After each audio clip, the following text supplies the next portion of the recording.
साधु और चूहा पंचतंत्र की कहानी। दोस्तों, आज मैं आपके लिए पंचतंत्र की एक बेहतरीन कहानी लेकर आया हूँ। पंचतंत्र की कहानी की खासियत है कि वे बड़ी सिंपल सी होती है, लेकिन बड़ा गहरा सबक और अच्छी बातें हमें सिखाती है। दक्षिण भारत के एक गांव में एक शिव मंदिर में एक साधु रहता था। वह साधु भगवान शिव के बहुत बड़ा भक्त था। यह मंदिर गांव में था, इसलिए साधु दिन में भिक्षा मांगने के लिए शहर जाता और जरूरत से थोड़ी ज्यादा भिक्षा मांगकर शाम को फिर से मंदिर लौट आता था। साधु अपनी मांगी हुई भिक्षा में से अपने जरूरत के हिसाब से अपने लिए रखता और बाकी का मंदिर की देखभाल और साफ सफाई में उसका हाथ बटा रहे कामगारों के लिए खाने के लिए दे देता। साधु अपने हिस्से का खाना थोड़ा सा खाता और थोड़ा एक टोकरी में रख देता ताकि बाद में खा सके।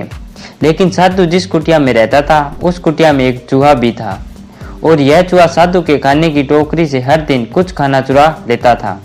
खाने को चूहे से बचाने के लिए साधु ने कई उपाय किए थे, जैसे कि साधु कभी कभी उस चूहे को छड़ी से भगाने की कोशिश करता था या खाने की टोकरी को ऊंचाई पर रखता।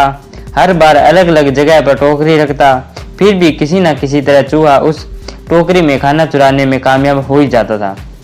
साधु यह देखकर हैरान था कि कैसे एक छोटा सा चूहा इतना चतुर और आत्मविश्वास से भरा हो सकता है। एक दिन साधु इस चूहे को छड़ी से भगाने में व्यस्त था, तभी उसके द्वार पर उसका गुरु आया। गुरु काफी देर तक वहीं पर खड़ा रहा, लेकिन जब साधु ने उस पर ध्यान नहीं दिया तो गुरु गुस्सा होकर यह कहकर जाने लगा कि अब आगे से मैं कभी तुम्हारे घर नहीं आऊंगा। तब साधु ने भागते हुए उन्हें रोका। साधु ने अपने गुरु से माफी मांगी और उन्हें चूहे का सारा प्रकरण समझाया। चूहे के बारे में जानने के बाद गुरु ने साधु से कहा कि जरूर उस चूहे ने पहले से काफी सारा खाना जमा कर रखा होगा, इसलिए उसका आत्मविश्वास इतना पक्का है। जब किसी के पास संसाधनों की कमी नहीं होती है, तब यह विचार कि अगर वो किसी कोशिश में असफल भी हो जाए तो कोई फर्क नहीं पड़ता, उसे काफी दृढ़ आत्मविश्वास देता है। काफी सोच विचार करने के बाद साधु और उसका गुरु इस निष्कर्ष पर पहुंचे कि अगर उस चूहे का आत्मविश्वास खत्म करना है तो उसके द्वारा जमा किया गया खाने का भंडार उससे दूर करना होगा, फिर वह अपने आप कोशिशों में कमजोर पड़ जाएगा। अगले दिन साधु ने चूहे पर नजर रखी और जब भी वो टोकरी में खाना चुराने के लिए आया तो चुपचाप साधु उसका पीछा करता है और आखिरकार चूहे के बिल तक जा पहुंचा। चूहे के बिल को खोदने के बाद साधु ने देखा कि चूहे ने कहीं से चुराकर अनाज का एक बड़ा ढेर जमा कर रखा था। साधु ने अनाज के उस ढेर को वहां से उठा लिया और गाय को खिला दिया। चूहा जब अपने बिल में आया और उसने देखा कि उसके खाने का भंडार अब वहां नहीं है तो उसका दिल जैसे बैठ गया। वो काफी निराश हो गया। उसे तरह तरह के विचार आने लगे कि अब आगे उसका क्या होगा। नकारात्मक विचार उसके दिलो दिमाग में इस तरह से हावी हो गए कि धीरे धीरे वह अपना आत्मविश्वास खोने लगा। चूहे ने किसी तरह अपने आप को संभाला और फिर से साधु की कुटिया से खाना चुराकर अपना भंडार तैयार करने का निर्णय लिया।